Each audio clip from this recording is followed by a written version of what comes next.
Hi, I'm Jay Monte with TruFan Boxing. I'm joined with Sean Sullivan of Boxing Digest.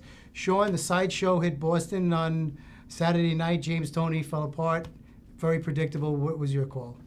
Well, yeah, I mean, the fight went pretty much as everyone expected it to.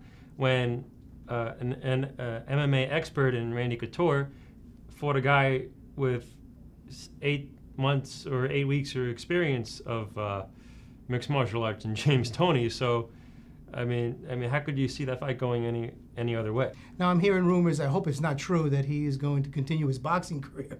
I just hope he retires. What's your call? Did you hear any rumors about James Toney fighting later this fall? Well, I've heard that, and I know James himself said he's not a quitter. He'll continue on in whatever sport he can make money in, basically. Any way to get a fight. My only wish is he shows up in shape. Anyway, to a real fight that happened on August 28th. It's the Ivan Calderon-Segura fight. You had mentioned in the prior show that time is creeping up on Calderon. You were right. What happened in this fight? You're right. I mean, he's 35 years old, and in his past couple of fights, you could see that he was slowing down a bit. And a fighter like him, who relies on his athleticism, his speed, and his footwork and his boxing skills, when you're 35 and you're slowing down, that's not a good sign. Especially, he only has 5 or 6 knockouts in his whole career. But at the same time, he's a living, if you want to call him a living legend.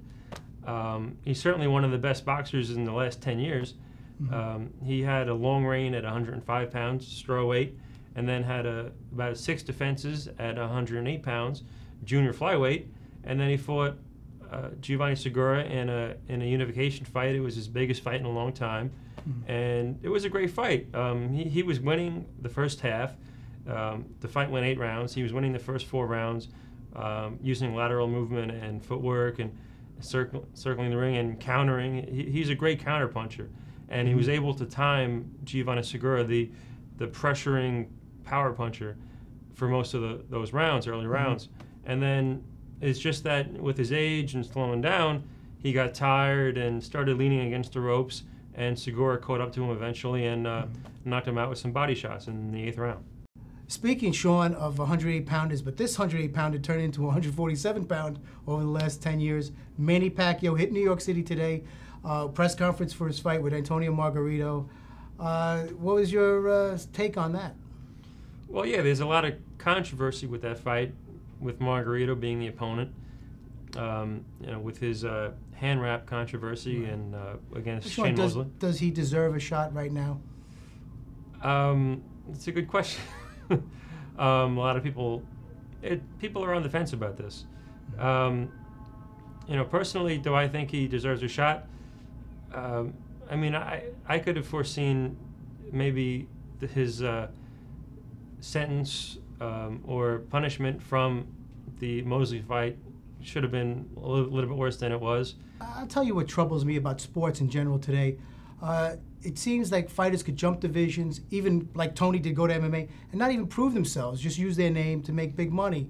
Is this the case here with Margarito coming back? Shouldn't he have had 2 or 3 fights to prove himself again to the public, to get confidence in him, to merit a fight against Manny Pacquiao?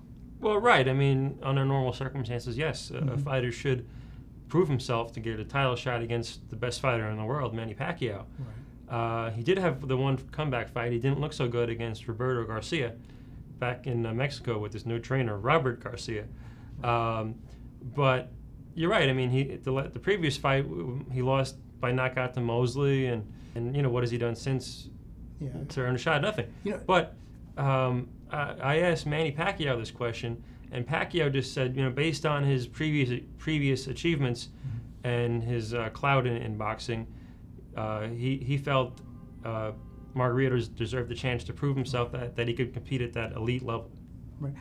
I just think it's a horrible matchup for Pacquiao. I think he'll get over it late, but I just think the size differential, those long booming shots of Margarito might give him problems early, and maybe score an upset, as of course his trainer would sell you. But I like Pacquiao late. What's your take on that? I think it's an easy fight for Pacquiao. Okay.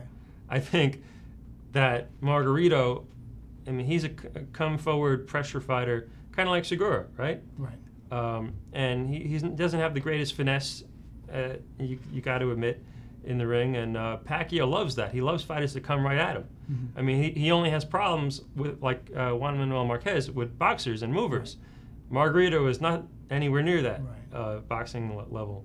So Margarito's going to, size or not, he's going to come straight at him, and Pacquiao's he's going to know how to counter and box him and knock him out. Put it this way, Margarito is not going to do a Joshua Clottey. He's coming there to fight, and it should be exciting. Absolutely. While it lasts. Anyway, September, quickly, short in September, what kind of fights are on the horizon? Okay, this weekend we have New Yorker Giovanni Lorenzo fighting Felix Sturm for the middleweight title. One of the middleweight titles, anyway. That's an interesting matchup. Lorenzo's a power puncher. He's an aggressive fighter, but Sturm's the longtime champion. We'll see what happens there. A week later, Wladimir Klitschko is fighting a rematch with Samuel Peter from their fight from 2005, which Klitschko won by decision after getting floored 3 times throughout the fight. And Sam Peter, of course, is 0-2 against the Klitschkos, having also lost to Vitali. Do you give Sam Peter any kind of shot? Yeah, I mean, he certainly looks improved since his comeback after the losses to Eddie Chambers and Klitschko. He rededicated himself. He lost some weight. He got in better shape. So it should be interesting. Given anytime you fight a power puncher like Peter, it's going to be an interesting turn of events. Interesting. It seems like that's the theme of the show. Lose a couple of fights, get a title shot. For Sean Sullivan Boxing Digest, I'm Jay Monte, TruFan Boxing. Be there in the square. Take care.